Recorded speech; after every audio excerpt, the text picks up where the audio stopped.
Shoutcast, Big 12 champion Will Howard. So excited to announce Kansas City Sports Network's new soccer channel. They're taking advantage of a look that they utilized earlier in the game to show the jet sweep motion. It's a live edition of the KC Laboratory presented by Emprise. You kind of root for guys to have those moments, and that was certainly a big moment. Welcome into Mizzou, That's Who, your podcast for Missouri Athletics here on KC Sports Network. Welcome, everybody, to the Border War podcast. Welcome back. Another episode of Ain't No Season podcast. You are listening to KC Sports Network, proudly presented by Emprise Bank. It's a live edition of the KC Laboratory presented by Emprise Bank, member FDIC. It's a game week, technically. I'm very excited. Maddie Lane is here. And Maddie, I have a question. Yes. Did anybody really call you Maddie before we started doing that? Or is this relatively new? Yes, people did. Actually, funny story, since you're asking, I guess. I went 23 years of my life with nobody really ever calling me that. And then a job that I had when I was 22, 23, all of a sudden, everybody started calling me Maddie there. And then you guys also did after that. So, yeah, it did come on later in life, but you guys were not the first. Hi, Craig. Not my first, Craig. No, okay. No, we're not doing that. No. Craigie Stout, everyone. Names, but no. No, we're not doing that. Maddie, all I heard there was that we're the most important people and we're the first ones to do it. So very happy to bring that to the masses, buddy. You are half correct. Thanks, everybody that's jumped on already. Really appreciate you. We're excited to be talking about a lot of different things today. Hit that like button, hit that subscribe button. We are going to have insane amounts of Chiefs content, insane amounts of shows. You've already seen a few of the announcements of the kind of shows we have. Amateur Hour is finally here at KC Sports Network. We're very excited about that. We haven't been hoping for that for a while. But that's down the road here. This is a big week. Obviously, Chiefs are going to be playing a preseason game. We'll get to that later in the week, but we have some more conversation about the Chris Jones discourse. And I know we've done a lot of shows about this, but it is the most dominant storyline that is happening right now in Chiefs Kingdom. And there is new developments and little angles and comments that are happening across the board. You know, there seems to be a little new something popping up every single day with the whole Chris Jones narrative and conversation. And now we have quotes because Brett Veach has spoke to the media, I think multiple media outlets at this point, about the Chris Jones contract situation. I think he had some quotes from Teicher, and there's some quotes from the KC Star. I'll just read. I'm not going to read. I have breaking news. Oh, no. I have breaking news. Travis Kelce came in at number 5 on the NFL Top 100 list. That's about 4 spots too low. But I do believe this is worth talking. No, I was leaving a little room for error. You can't be definitive. You want to, you wanted to break up this Chris Jones conversation for the 50th time. I get it. Yes, please. And we didn't even start with the most important thing that's happened in the Chiefs world in the past week. We just skipped right over a suspension to talk about Chris Jones. We'll get there. Yeah, we'll get there. And you guys talked about the suspension, or Maddie talked about the suspension on 21 Questions, I believe, didn't you? Thanks for listening, Kate. We may have slightly dabbled a little bit of a tapping of a toe to check the temperature of that water. Okay, well, we'll get there. We'll get there as well. Let's talk about the Chris Jones situation because Brett Veach has spoken, and that is always, that's always a pretty substantial thing. A couple quotes here, and you can get access to all of the KC Star content by subscribing to them. One of the quotes that's out there about Chris Jones from Brett Veach: he's a great player and he wants a big contract. He deserves a big contract, and I don't think there's any surprises in that regard. But there's just some hurdles we have to work through in regards to how we can keep this thing going for the short term and long term. But we've never wavered on. This is a guy that we want to exhaust all our efforts to get done because that's how much we think of him.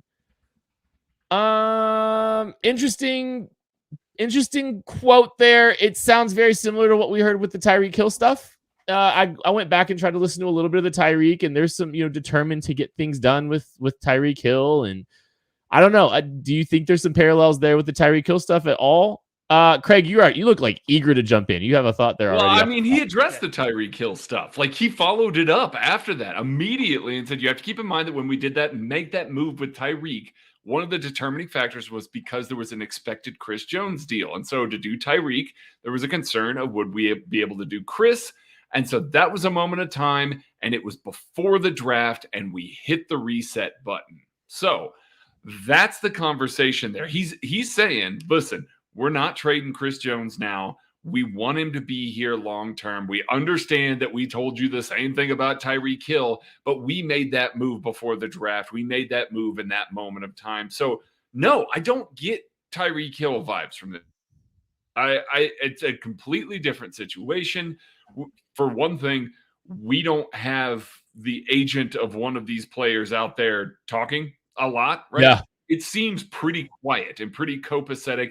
Does seem like stuff's happening behind the scenes. Brett Veach said they were talking daily, and they've kind of given themselves a little bit of space, but he knows September 7th is coming. So there's a deadline there that they've got to hit, and they want to make a deal before then. So it definitely feels different. There are timetables that are put out there. There's a lot more sharing of Brett Veach's what's happening right now. Doesn't seem so guarded or anything like that. And once again, as we've stated on this podcast tons of times, if they were going to let Chris Jones walk, they would have traded him already. They would have traded him well before the draft to make sure that they could equip themselves to try to replace him this year rather than let this holdout extend into the season.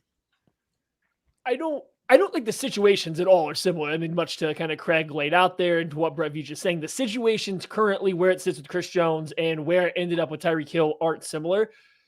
I can read into what I think the tone of the messages are and the kind of what the feelings might be behind the words that are being said at least this moment in time. And I can't help but see or feel the similarities between the two. Like, I mean, I think it's coming close to the point where Tyreek Hill was going to cost so much money that the team did not feel like they could do everything they wanted to financially around that and the other contracts they knew they had to have. It's kind of sounds like the way Chris Jones is playing it right now in terms of what he's asking for. The team doesn't feel comfortable going anywhere to that number that he's asking for and their ability to build out the team. So we've said it all along. We don't think the Chiefs are going to be the ones to budge, but like, I just hearing Brett Veach talk the way he did, I feel even stronger about that. I don't think the Chiefs are going to have that much more wiggle room than whatever their current number is already. And if Chris Jones isn't wanting to come down to their number, that really might be all she wrote. The Chiefs don't sound desperate. Brett Veach does not sound like a guy that's just going to do whatever needs to be done to get Chris Jones back. It sounds like they kind of have this is how high we can go. And they probably have gotten to that point or are pretty close, and they're not going to go over it. Like, they see their path. Oh, Matty jumped out. He was so fired up about that take, he had to jump out for a second. It doesn't, like, and it's hard to read tone in some of the quotes that we've seen kind of spread out around various, media entities. Matty, you want to finish up that thought? I don't know when my mic cut out. I know the camera cut out. I mean, just more or less the point is, I think the Chiefs can see their path to building a team without Chris Jones. Like, I think they have actively seen where they can go that way. They know how they can build this team out, and they're are comfortable going that route if they need to. That's kind of the vibes I got from Brett Veach.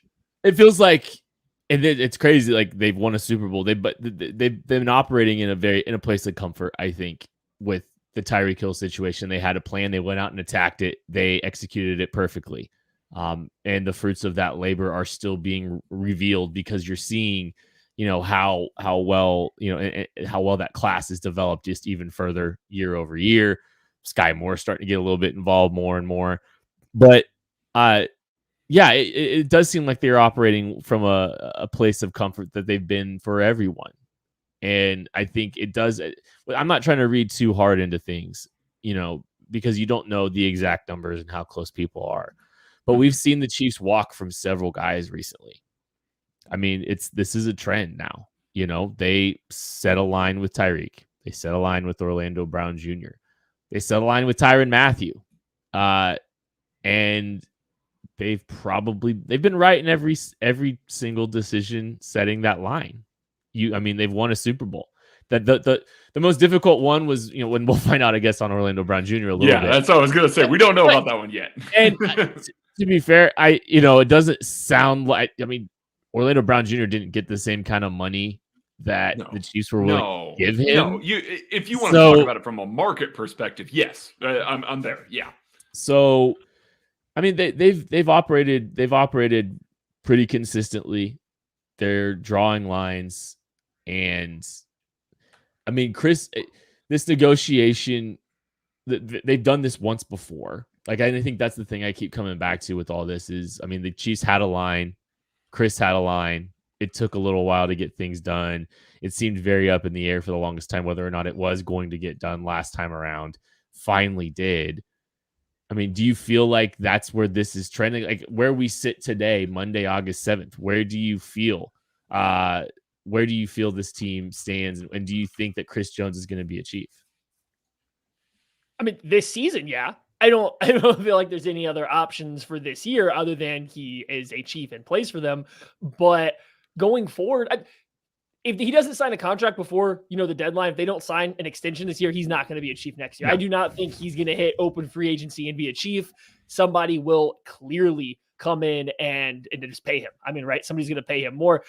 The thing is, I'm starting to feel like Chris Jones ain't coming down, though. I'm feeling like Chris Jones doesn't want to budge either. I feel pretty confident the Chiefs don't want to budge.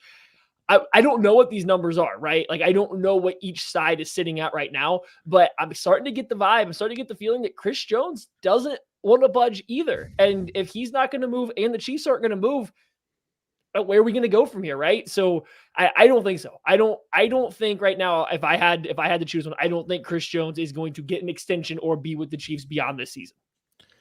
I will say that Chris Jones has every right to ask for $27 to $30 million, just under Aaron Donald. He is coming off the best season of his career that he did all of the little things that the Chiefs asked him. He was third in Defensive Player of the Year voting. He was an All-Pro.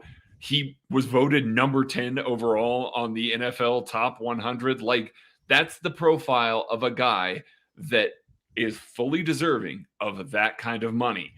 And I fully get why the Chiefs don't want to pay a 30, 31, 32-year-old defensive tackle who, he stayed healthy. Like, it's not like there's lingering health issues or anything like that. And he's definitely playing with the type of, style that Joe Cullen and Steve Spagnuolo want him to play. But I completely get why they don't want to come up to that number. I completely get why Chris Jones wants that number.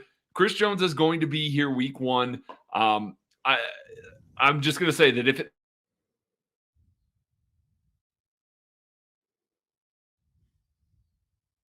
get ready, because this might be the last year that we see Chris Jones in a Chiefs uniform. I have one more Chris Jones thought, but we're going to take a quick break. We'll come back right after this. Thanks for listening to KC Sports Network. Make sure you download our new app. Find it on the App Store or Google Play. Just search KC Sports Network. Thanks for hanging out with us. It's an exciting time to be talking about the Chiefs because the season is in full swing. It's August 7th. The Chiefs play September 7th. And that's the stem and the root of one of the quotes that I really want to talk about real quick before we move on from the quick Chris Jones discourse. We've been talking about Chris Jones here, obviously. In his contract negotiations, Brett Veach has presented some quotes to several different media sources. This one comes from the KC Star. You can read the full article by subscribing there. But just Brett Veach says, you reach the point where I think both parties want to just kind of take a deep breath and reset a little bit. And then the talks become less frequent. But at the same time, the start of the season is September 7th. So by nature, they're going to have to heat up again. And like I said, that's why we're still optimistic. So deadlines make deals. Training camp is a natural deadline. Deal wasn't made. We are literally a month away from the season beginning. You hear Andy Reid saying he hasn't talked to Chris Jones. You hear Brett Veach saying, talks should start heating up again. the middle of training camp after Chris Jones has incurred $850,000 in fines. That's not great, by the way. That's not great that you guys that two sides need to reset and that the talks need to start heating up again when you're in the middle of training camp. That's the thing that just gives me a little bit of pause. Like, we've seen these two teams come to agreements in the past, and like I think that's the reason for hope. But man, you're running out of runway here. Chris needs to get in camp sooner rather than later to get ready for week 1. And honestly, the longer this draws out, the bigger the risk of, some kind of injury happening, as you're not well positioned physically to start the season. Like there's difference in, being in shape and being in football shape, and you need a little bit of work here. So obviously Chris Jones can probably walk on the field week 1 and be effective, but you're running some risks of, injury the longer you're sitting out and all that. So, I mean, I don't know, man. It feels like it's tight. That takes us to Andy's comments too, though. I mean, like Andy's comments today, it's not so much just of what he said, which, was also pretty telling, but it was kind of how he said it. It was a direct, like, hey, yeah, he could use to be here. Like, it wasn't like, I mean, he's like saying he needs to come in there and play. Like, I think, lest we forget, last offseason was probably Chris Jones' first full offseason, full training camp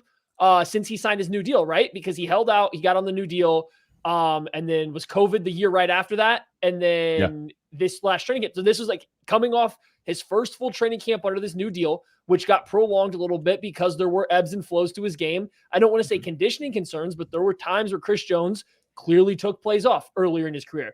We didn't have those concerns last year. He didn't show up on film. We've talked about it ad nauseum at this point in time, how good he was versus the run, how he gave 100% all the time. I'm not saying it's the only reason, but it also might not be a coincidence that that's coming off the back of a full training camp after, he's kind of working at 100%. So it's just, Andy's saying he could be there. Andy's tired to answer these questions. This is the second time in his career that Chris Jones has made Andy answer these questions for a team that has Super Bowl aspirations and doesn't want to deal with questions about if they're going to pay a defensive player. Like that's the last thing Andy wants. So I think that it's interesting to note that Brett Veach was getting, kind of had some targeted things to say. And then just Andy Reid seems to be kind of fed up with it at this point in time. That doesn't mean it can't be repaired. That doesn't mean if they come to an agreement, all will be fine. But I do think it's worth sliding in the back of your mind. Like, okay, it seems like some people might kind of be over it at this point in time. Yeah, over it is definitely Andy Reid's. Anything outside of just talking about football at training, it could be literally anything. He's over Charles Omenahue's suspension already. He's over last year's suspensions and contract negotiations and everything like that. All he wants to do is stand up there, make some cheeseburger jokes, talk about football, hang out, have a good time. This is a distraction for him. And so, yeah, he is very fed up. He's very frustrated. Those comments come out. Brett Veach almost immediately in the media, I'm sure he had this planned. I don't think this is an actual coincidence, but telling basically the opposite, not exactly, but similar to the opposite. Andy Reid saying any work that he can get will help him. Yeah, it's a pretty fast game, referring to the NFL, referring to it. He might not get up to speed. Brett Veach comes out and says, listen, he's in great shape. We know he's a veteran. We know he's going to take care of himself. We're not worried about it, that sort of thing. A little bit of a difference for Andy Reid sitting there going, we need him here. We want him here. He's got to be here. He needs to be here. He needs to be here. Even so much so that, like, I feel like, and I mean, if Chris Jones is there, they've got this extra runway. They've got all this time out there. Guys, I'm going to ask you this question. Do you think Turk Wharton is back already? Or do you think that this is a little bit response to, hey, I'm getting my legs up underneath me. I'm probably going to be on a little bit of a pitch count coming in, but we need the bodies in here. And I want to show I'm a team player. I'm willing to get out there. I'm willing to be there week 1. And there's going to be no question about who can play 3-tech for this team because I'm here and I'm ready to play. I want to honor that question really quick, but someone is asking some questions about void years when it comes to Chris Jones' contract. I think that's really interesting. YouTube user, it might be time for KC to consider a voidable year on a contract. So consider is the right word when it comes to this. And what a void year is, it basically allows you to spread a signing bonus across more years to spread out that cap hit. The Chiefs haven't used it because you can also incur dead money as a result of it.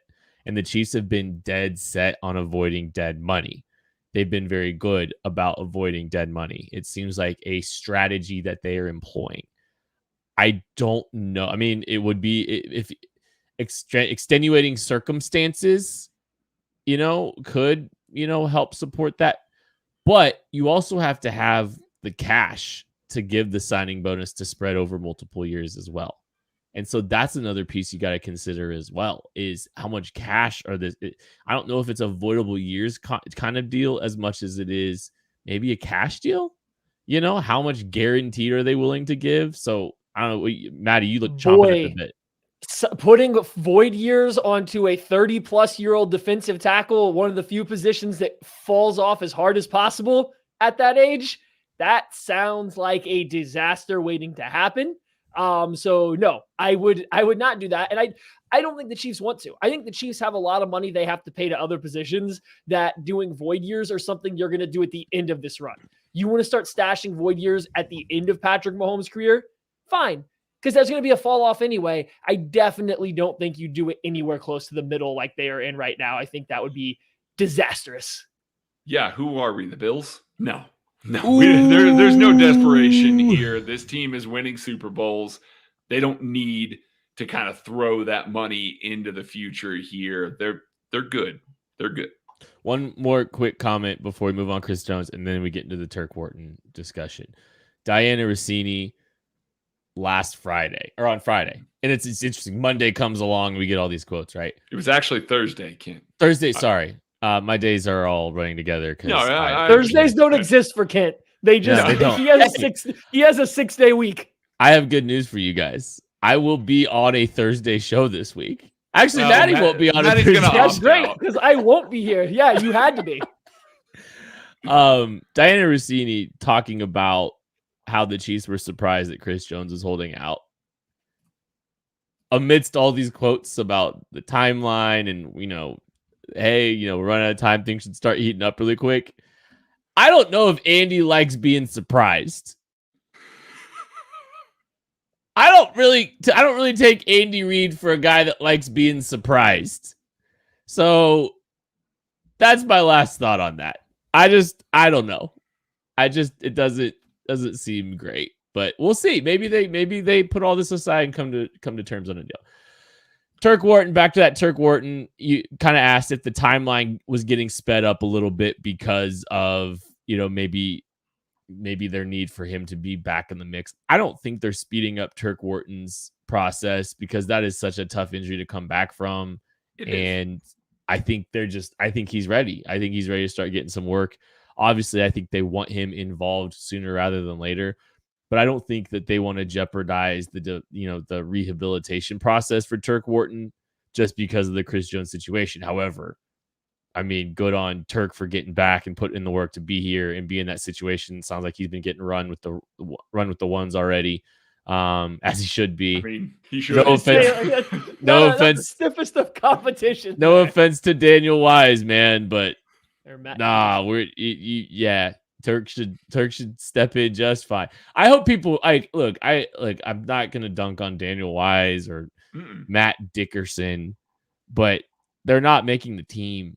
And that's not dunking. That's just do the math. Like, I don't think either of those guys are making the team. And if they are, it's because something happened. I mean, if Chris Jones ain't there, one of them is making the team. For sure. They're just gonna lob that one out there. If Chris Jones is not there, then yes, one of them makes the team. But I agree. Good for Tershawn Wharton being back. No, I don't think that the team is rushing him back based on what's happening with Chris Jones. Do I think that maybe he is trying to get back even faster, knowing that there's a potential void of playing time? Sure. He sees this as, he would be silly if he didn't see this as a ticket to him making more money on the potential chance of getting more playing time, a chance to showcase what he can do on a higher level or more frequently than what he's had in the past. So like, if it's up to him, yeah, this is his best chance to showcase that he deserves more money himself. So maybe he's not rushing himself, but trying to get back as fast as he can. But the team would not sacrifice his health, I don't believe, based on this Chris Jones thing. Nor, by the way, we're going to talk about it in a second. I'm just going to throw it in here too. Nor do I think the Chiefs are going to read into a Charles Omenihu suspension and throw all their money at Chris Jones based around 6 games. Those are just two things that, yeah, I don't think this team is making those short-sighted moves. No. And Turk Wharton actually started last season really well for him. I think that, it kind of gets a little bit lost in the shuffle because he didn't start any games, only played in 5 games, had like 140 snaps or something like that. But he had 4 QB hits, he had 6 hurries, and he had a sack. To put that in perspective, that tied the most QB hits of his career in seasons that he played 16 and 17 games. That was up there in his hurries as well. And he's only ever had 2 sacks in a season. He was starting really well. We talk all the time about Joe Cullen and what he means to this defensive line and how Mike Dana progressed and everything like that. Turk Wharton is a guy that would have likely had the best season of his career last year. So yes, it makes sense for him to try and get back. The reps are there.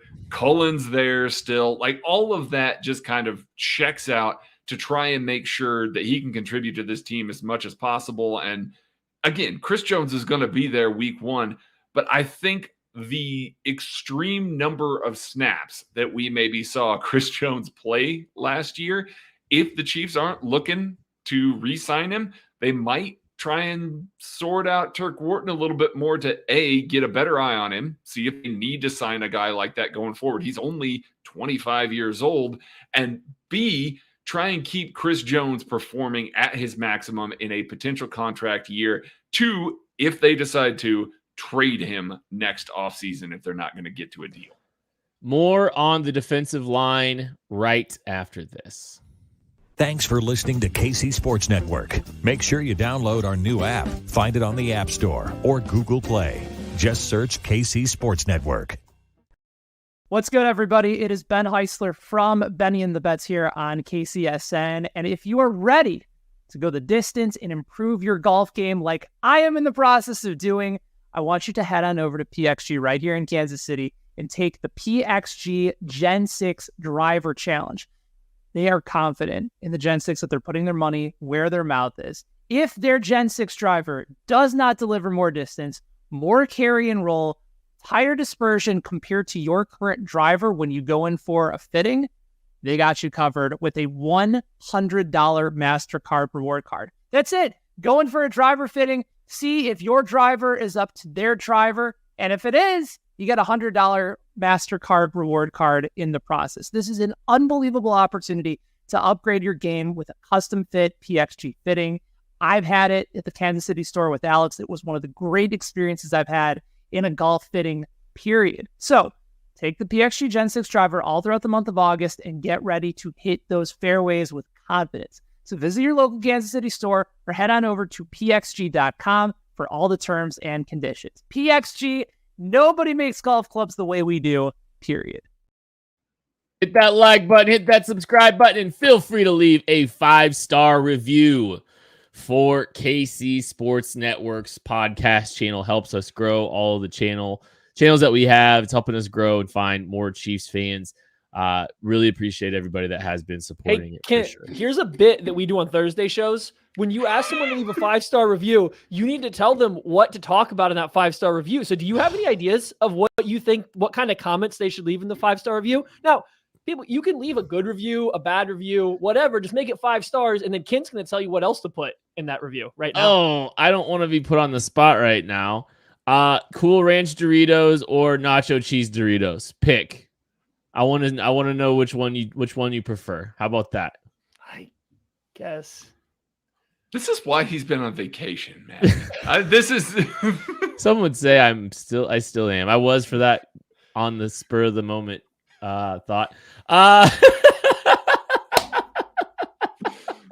Do not do that. Saying, tell us what you miss most about Kent on Thursday. We're trying to get much better. That's much better. Put that in your 5-star reviews, please. Kent, we're trying to get the reviews, 5-star reviews. Yeah, I was saying we're trying to get 5-star reviews here. You're gonna get 1-star reviews if you're not careful.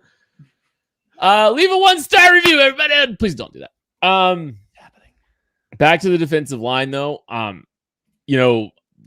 Charles Omenihu, I know Maddie briefly touched on it. Apparently, maybe did for 30 seconds. That's nice. Good on you. Out. Okay, yeah.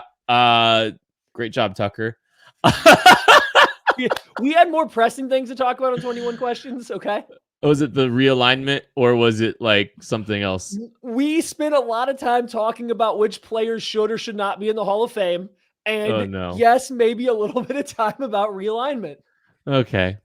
All right. Well, we'll spend some time talking about Charles Omenihu's 6-game suspension. The Chiefs, and Andy reconfirms this. Chiefs have known this for a while.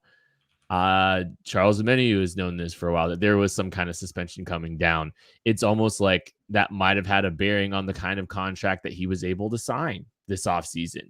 And perhaps the Chiefs, took that in consideration in their negotiations with him, because he's going to be missing a third of a season. So Chiefs signed him for a 2-year deal, $18 million with incentives up to $6 million. I believe he's basically mathematically incapable of achieving one of those incentives this year because he has to hit 66% of his snaps, but he's missing over a third of the games. Yeah. So I'm not laughing. I am laughing a little bit, but it's not really a laughing matter. But the Chiefs are going to be in a position where they're not going to have Charles Omenihu for the first 6 games of the season. I would be stunned if Chris Jones is not in the mix by week 1. I don't think Chris Jones is missing game checks. I think if it gets to that point, I think we're a week or 2 away from it's just we can't come to terms. Chris is coming in. Chris is going to play this thing out. He's going to go ball out, and then he's going to go make $1 billion from the Chicago Bears next year. Thanks for the draft pick, Ryan Poles. Maybe 2 draft picks. Maybe Gervin Dexter and a draft pick. I don't know. We'll see.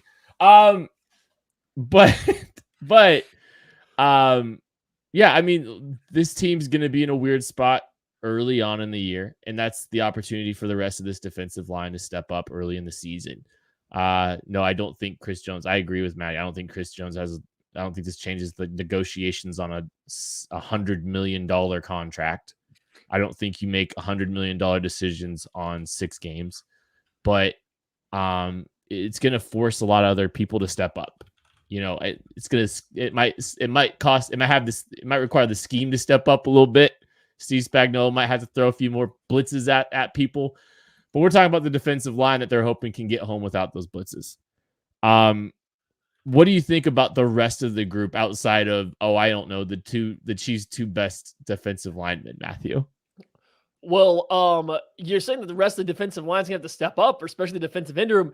2nd-year George Karlaftis, Mike Dana, rookie King Felix, Malik Herring. Like, who's stepping up? who's stepping up? Like, this defensive line is kind of needs Charles Omenihu to look like it's going to compete with even what last year's brought, right? The loss of Frank Clark, the loss of Carlos Dunlap. You kind of need him. You need that veteran presence. You need the guy that kind of plays with his attitude and his ability to kind of cover that gap. If they don't have him, that's looking not great. Like, that's not a good look for a defensive line, especially if you consider that Chris Jones at this point in time might be walking into his first week of football activities with the Chiefs this season, going into that game. And you have Tershawn Wharton returning from injury. You have Chris Jones getting his first week of action. You're missing the guy slated to be your top defensive end. Like, that could be a pretty bad looking defensive line going into the first couple games of the season. I thought even with Chris Jones and Omenihu, this defensive line needed some depth. I thought they were still a little lacking. They could have used a defensive end or defensive tackle that was going to play significant snaps too. Now, with Omenihu out for the first 6 games and Chris Jones just being a little bit more, not that he won't play, but just his level of readiness being up in the air, they desperately need probably a guy for both that you feel confident in. And I don't know if they have anybody on the roster, like depth players in the roster that are ready to step up. They're all really young, unproven guys. Okay.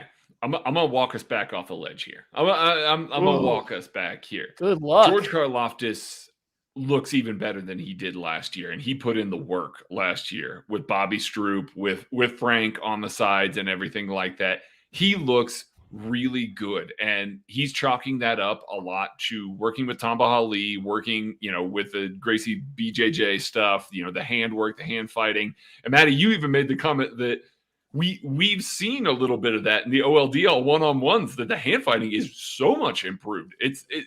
Go on. Yeah. It looks like Tamba. Yeah. It looks like Tamba Ali. And I mean, there's clearly still plenty of work to do, but his hands move like Tamba Ali does. You can tell that's a guy he's trained with. That's, Tamba Ali has very good hands. Doesn't mean George Karlaftis is going to be as good. It's just, you can tell he works with them and how he works his chops, how he works his swipes. It's very much the wax on, wax off. Everything is shown and then pulled away and it comes back around rather than just going straight into him. So yeah, you can see it and you can see the improvement.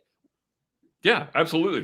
That's what Andy Heck teaches his offensive linemen too. The kind of wax on, the kind of swipe down move there. That's a positive. I think that we're going to see an even better version of George Karlaftis. I think we're going to see the version of George Karlaftis that we saw at the end of the year turned up a bit, which is great because Chris Jones is still going to be there. Even if he's not the Chris Jones that he was at the end of last year, immediately he's still going to draw attention. George Karlaftis is still going to see one-on-ones. We are seeing the speed of some of these young guys, of King Felix, of BJ Thompson, give these offensive tackles a lot of trouble. They really are giving them a lot of trouble right now.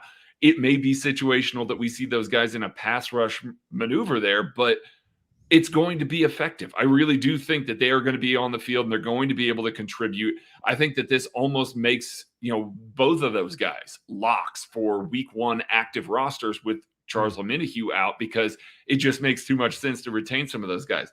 And then you're seeing Joshua Kendo look better. Like he's running with the ones and the twos right now.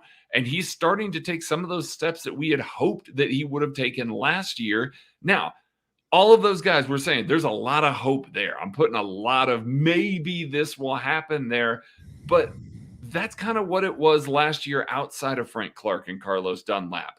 This is going to be best for the future of this defensive line. Getting these guys these reps. This first 6 weeks, when we see the Chiefs offense come out of the gate like gangbusters, they bust out a whole bunch of stuff that Andy Reid's been itching to get on the field for a little bit here. They're scoring a ton of points.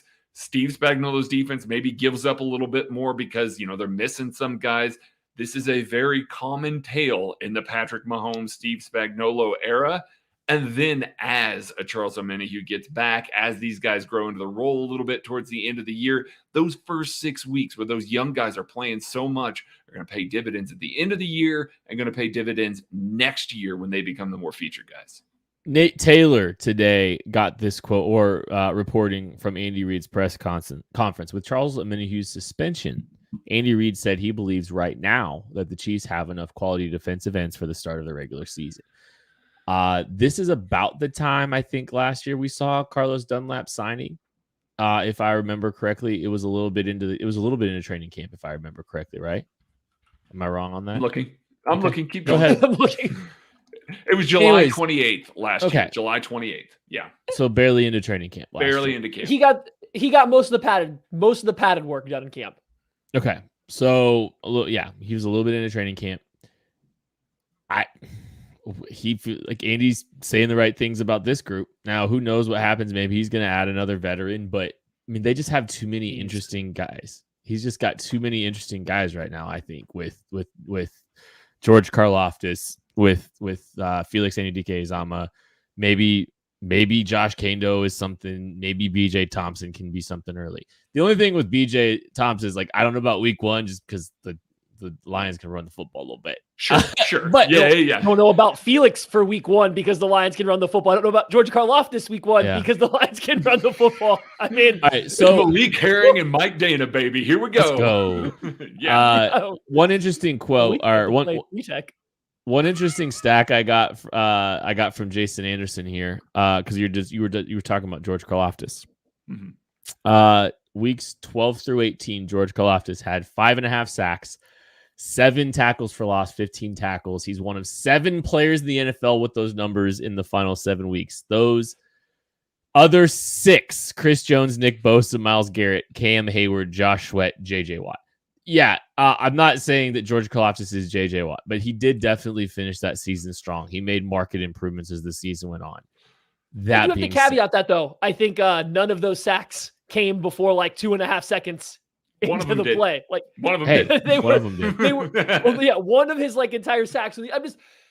Karlaftis was so good down the stretch last year that he was being benched for Carlos Dunlap and Frank Clark as the Chiefs got into the playoffs, right? Like he played less snaps than them as they went to their home stretch. And now it's his second year. He will improve. We already talked, Craig talked about it. It's just, for me, I think Charles Omenihu in this defense, part of this defense being better than last year's is centered around Charles Omenihu is going to raise the ceiling and the floor of the defensive end room. Like, right, he's going to come in and he is going to be the guy. If you're missing him, that's a scary thought for me. Like, that's where I get a little scared. I don't know if I'm ready to buy into the rookies plus second-year George Karlaftis really making a notable impact. So, like, that's where my nerves come in. And the Chiefs are going 6-0 because of Patrick Mahomes.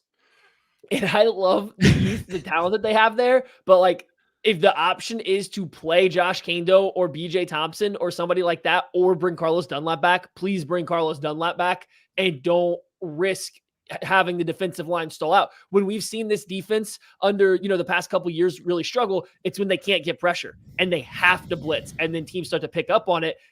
This team doesn't really have any pass rushers besides Chris Jones, right? Like Felix is a pass rusher, but I wouldn't, he's a rookie. We don't know what that's going to look like. George Karlaftis, I wouldn't classify as a pass rusher. He's a good defensive end player. He's developing, but I don't know if he was ever a pass rusher. He's more of an all-around defensive end. If they can't get pressure with 4, and they're running up against that wall, that's where things get scary. So yeah, I would take a Dunlap over some of these young guys whose talent I like overall. 6 games is a lot. It is. And I get that. And there's worry there, but I do feel like the Chiefs feel like they're playing with a little bit of house money. They won the whole damn thing last year.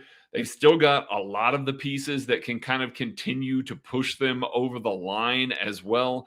And I feel like if we hadn't have gone through maybe some of the previous Steve Spagnuolo starts, that this team might be a little more panicked. For instance, in 2021, this team gave up 29 points, 36 points, 30, 30, 38, and finally held the Washington football team to 13 points in their first 6 games. Sweet. I don't for a second feel like this team is going to be that level of bad. I think they've got too much talent on the second level. I think they got way too much talent in the defensive back room. Yeah, they might get picked on a little bit more than maybe they will at the end of the season, but I feel like this is the time, because they're playing with house money, because they're not having to go full bills and go all in, that they're just going to be like, we're going to let the young kids learn. And we don't want somebody in there blocking and taking their snaps. We'll take our lumps. We know full well that December's when we want to get back there. Carlos Dunlap ain't going anywhere. Like, he's still going to be around in the middle of October if they need him. Get Charles Omenihu back in the mix here and just see what they got, about week 7, 8, 9. Then if you need to go pick up these guys that we're talking about, they're still on the street, hey, go ahead and do it then. 3-3 in those first 6 games this season. And Matty always says if Tyreek Hill opens the right way on the goal line, the Chiefs are probably winning the Super Bowl that season. Or if he just runs to the pylon. Even if you want to open the right way, just run to the pylon. Yeah. Anyway. Just a simple thing like that. Anything you guys want to mention about the defensive line before we get out of here? Yeah, this was asked to Tucker and I on 21 Questions, and we kind of answered it, but I wanted to also say here, the Chiefs have under $1 million in cap space right now. The way the NFL works, you can sign guys to vet minimum. So like they could sign any defensive lineman that's out there available right now, I believe, to the vet minimum. And with the way the exception works, it would work. They would be able to sign a person to vet minimum. Anything above that, though, they do have to make space. And they don't have a lot of good options to make space. Prince Tega Winogo actually might be one of the few guys that you could cut. And it doesn't save you a lot of money, but it saves you some. I mean, you get back enough money that you can maybe offer something above a vet minimum contract. They really don't have much else outside of him. Kendall Blanton, oddly, actually could save them over $1 million if he doesn't make their roster. So like, there's 2 guys that can get you a little bit of money, but you would have to get rid of both of those players to sign Carlos Dunlap to the same contract he had last year. I think there's like maybe a couple guys you could look at restructuring. You could you could trade Clyde Edwards-Helaire. I mean, you can maybe Somebody do has to want him. Maybe. But see, that's the thing. All the players that we're talking about are either logical cuts, or you're trying to force a trade, or you're trying those aren't the spots that this organization wants to be in to try and piece together enough money to sign a veteran defensive end. All right, so I think all right, I'll just look. How would you guys feel about getting into bed farther with Marquez Valdez-Scantling? No. Okay. All right, moving on. How would you guys feel about doing something to restructure or rework Travis Kelce's deal? Because I think that's the logical addition. I mean, that's the one. Could you re-sign him? You could re-sign him. You could do something. I think they could cap hit a little bit. Patrick has been very vocal about making sure Travis gets his money this offseason. So maybe there's a deal that could be in the works there too. I would be fine with that. What about Justin Reed? I got to see him one more year. I think I got to see him one more year. I think I want to see the improvement because I don't think he would do it for a not markedly better deal than he's currently on. I feel like he thinks he's getting better, so you would have to be paying him on the concept of him getting better, and I would like to see that return coming in first. Okay. I think those are a few of the potential avenues that you could utilize though. I think those are probably Travis. I feel like they could do something with Travis. I think they could go to the Travis well and figure that out. So I don't know. There's not a ton of great ways to, you're right. There's not a ton of great ways to make space. The best, honestly, was Mike Dana, was where they would save the most, and they have absolutely no ability to do that now. Not that they ever would have, but he was the only guy that you realistically could look at and say you could probably replicate what he brings and save a semi-substantial amount of money, but not with Omenahue's, suspension going in, not with the uncertainty around the rest of that defensive line. There's zero chance you can do that. So yeah, no, there's nobody that they're going to really use to find to save money. Yeah. Plus, if Mike Dana has one more good year, that's back-to-back really good ones, there's going to be a team that's just he's just stuck in a weird rotation there in Kansas City. Give me that man. We're going to pay him a lot of money. So he absolutely should not sign a deal that's not a really good defensive end deal for him right now. Yeah, it's going to be interesting. Any other thoughts on the defensive line before we get out? Craig, did you have anything else you want to get to? No, Patrick Mahomes is number one overall in the NFL Top 100, just like we all knew before this list even started. I think that's the first year he's been it, though. Nope. Second. No? Second? I can't believe Lamar Jackson shouldn't have been number one anyways, but that's another story. It doesn't matter. That list doesn't matter. He has no rings. Patrick Mahomes has 2. That's going to do it for the Shelby Casey. Harris. That's going to do it for the Casey Laboratory. Shelby Harris. Sign him.